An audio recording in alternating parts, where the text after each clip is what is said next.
आणि पुढची एक महत्त्वाची बातमी, बच्चू कडूंनी अन्नत्याग आंदोलन मागे घेतलंय। भरत गोगावलेंच्या मध्यस्थीनंतर बच्चू कडूंनी आंदोलन मागे घेतलंय।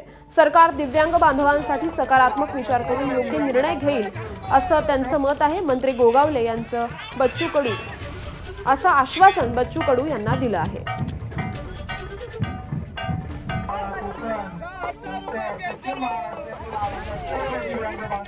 तर मंत्री भरत गोगावले यांनी बच्चू कडूंना आश्वासन दिलेलं आहे। सरकार दिव्यांग बांधवांसाठी सकारात्मक विचार करून योग्य निर्णय घेईल असं आश्वासन गोगावलेंनी बच्चू कडूंना दिलेलं आहे। त्यामुळे बच्चू कडूंनी आता अन्नत्याग आंदोलन मागे घेतलेलं आहे।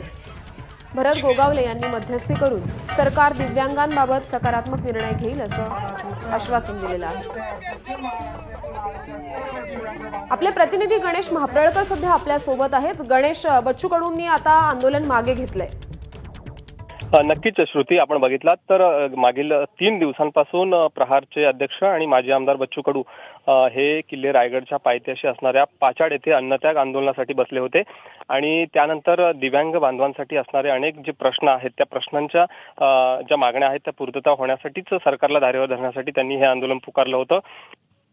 3 दिवस हा अन्नत्याग आंदोलन त्यांचं सुरू असतानाच आज मंत्री योगेश कदम असतील किंवा रोजगार हमी योजनाचे मंत्री भरत गोगावले असतील यांनी घटनास्थळी आता त्यांची भेट घेतली आहे आणि या भेटीनंतर सकारात्मक सरकारशी चर्चा करून ज्या दिव्यांग बांधवांसाठी जे प्रश्न आहेत ते मार्गी लावण्याचं आश्वासन त्यांनी दिलेलं आहे आणि यानंतर आता तिसऱ्या दिवशी बच्चू कडूंनी हे आंदोलन आता थांबवलेला आहे। येत्या 2 एप्रिलपर्यंत देखील मुख्यमंत्र्यांनी देखील फोनद्वारे त्यांच्याशी संवाद साधला आणि त्यामुळे ज्या काही मागण्या आहेत बच्चू कडू यांच्या त्या पूर्ण होण्याचं आश्वासन सरकारनं दिल्यानंतर आज तिसऱ्या दिवशी बच्चू कडू यांनी हे आंदोलन आता या ठिकाणी स्थगित केले आणि त्यामुळे आता हे 3 दिवसाचं सुरू असलेलं जे आंदोलन आहे ते बच्चू कडूंनी आता मागे घेतलेलं कुठेतरी पाहायला मिळते। श्रुती, धन्यवाद आपण दिलेल्या या सविस्तर माहितीसाठी। एबीपी माझा, उघडा डोळे बघा नीट।